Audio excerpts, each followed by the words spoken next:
Corona ಸಮಯದಲ್ಲಿ ಬಂದಿದೆ. ಆಮೇಲೆ ಕೆಲ ಜನರು ಸೀನಿಯರ್ ಮಾಸ್ಟರ್ಸ್ ಮಲ್ಲಿಕಾರ್ಜುನ್ ಸರ್ ಅಂತವರು ಒಂದು 20 ವರ್ಷದಿಂದ ಈ ರೀತಿಯಾಗಿ ಇದ್ದಾರೆ. ಆಮೇಲೆ ನಮಗೆ ಧ್ಯಾನ ಪರಿಚಯ ಆದದ್ದು 2020 ಅಕ್ಟೋಬರ್ 9ನೇ ತಾರೀಕು. ಅಂದರೆ ಮೊದಲು ಅಂದರೆ ಧ್ಯಾನದ ಬಗ್ಗೆ ಬಹಳಷ್ಟು ನನಗೆ ಒಂದು ತಿಳಿಬೇಕು ಅಂತ ಒಂದು ಜಿಜ್ಞಾಸೆ ಇತ್ತು. ಆದರೆ ಮೊದಲು ನಾನು 2012ರಲ್ಲಿ ಸಿದ್ಧ ಸಮಾಧಿ ಯೋಗ ಅಂತ ಕರಿತೀವಿ ನಾವು, SSY ಅಂತ. ಆ SSY ಆಗಿತ್ತು ನಂದು. ಆಮೇಲೆ SSYದಲ್ಲೂ ಸಹಿತ ಅವರು ಒಂದು ಧ್ಯಾನವನ್ನು ಹೇಳ್ಕೊಡ್ತಾರೆ. ಒಂದು 15 ನಿಮಿಷ ನೀವೇನು ಮಾಡಿರಿ ಧ್ಯಾನವನ್ನು ಮಾಡಿರಿ ಅಂತ ಅವ್ರು ಹೇಳ್ಕೊಡ್ತಾರೆ. ಆಮೇಲೆ ಅದೇ 15 ನಿಮಿಷ ಅಂದರೆ ನಾವು ಅಂದರೆ ಒಂದು ದಿವಸದಲ್ಲಿ 3 ಸಲ ಮಾಡ್ಕೋಬೇಕು. ಅಂದರೆ ಊಟ ಮಾಡ್ತೀನಿ ಮುಂಚೆ ಮುಂಜಾನೆ, ಆಮೇಲೆ ಅದೇ ರೀತಿಯಾಗಿ ಮಧ್ಯಾಹ್ನ ಮತ್ತು ಸಾಯಂಕಾಲ. ಆಮೇಲೆ ಆ ರೀತಿ ಮಾಡಲಿಕ್ಕೆ ಆಗಿಲ್ಲ ಅಂದರೆ 15 ನಿಮಿಷ ಒಂದೇ ಸಮಯದಲ್ಲಿ ಸೋಹಂ ಅಂತಕ್ಕಂಥ ಧ್ಯಾನವನ್ನು ಮಾಡ್ಬೇಕಂತ ಹೇಳಿದ್ರು ಅವರು. ಆಮೇಲೆ ನಾವು ಹೆಚ್ಚು ಕಡಿಮೆ ಏನು ಮಾಡ್ತಿದ್ದೋ ಆ ಸೋಹಂ ಧ್ಯಾನನೇ ಡೈಲಿ ಮಾಡ್ತಾ ಇದ್ವಿ.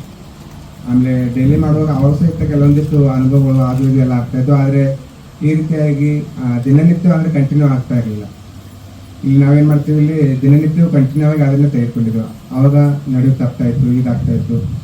ಈ ರೀತಿಯಾಗಿ ಕೆಲವೊಂದಿಷ್ಟು ಆಮೇಲೆ ಯೂಟ್ಯೂಬ್ನಲ್ಲಿ ವಿಡಿಯೋಗಳನ್ನ ನೋಡ್ತಕ್ಕಂಥ ಹವ್ಯಾಸ ಅಂದರೆ ಧ್ಯಾನಕ್ಕೆ ಸಂಬಂಧಪಟ್ಟಿದ್ದು. ಆಮೇಲೆ ಅದೇ ರೀತಿಯಾಗಿ ಯೋಗಕ್ಕೆ ಸಂಬಂಧಪಟ್ಟಿರ್ತಕ್ಕಂಥದ್ದು, ಪತಂಜಲಿ ಯಾವುದು, ಈ ರೀತಿಯಾಗಿ ಬಹಳಷ್ಟು ವಿಡಿಯೋಗಳನ್ನು ನೋಡುವಾಗ ಧ್ಯಾನದ ಬಗ್ಗೆ ಒಂದ್ಸಲ ನಾನು ಸರ್ಚ್ ಮಾಡ್ತಾ ಇರುವಾಗ ಧ್ಯಾನದ ಅಂದರೆ ಲಾಭಗಳನ್ನು ತಿಳಿದುಕೊಳ್ಬೇಕು. ಧ್ಯಾನ ಮಾಡೋದಷ್ಟೇ ಅಲ್ಲ, ಅದರ ಲಾಭವನ್ನು ತಿಳಿದುಕೊಂಡಾಗ ನಾವು ಧ್ಯಾನ ಎಷ್ಟು ಮುಖ್ಯ, ಆಮೇಲೆ ಅದನ್ನು ಯಾಕೆ ಮಾಡಬೇಕು ಅನ್ನೋದನ್ನು ಸರ್ಚ್ ಮಾಡುವಾಗ ನನಗೆ 2020 ಅಕ್ಟೋಬರ್ 9ನೇ ತಾರೀಕಾಗಿತ್ತು. ಅವಾಗ ಕೊರೋನಾ ಇತ್ತು, ಎಲ್ಲೂ ಸಿಕ್ತು ಹೋಗೋದಿಲ್ಲ.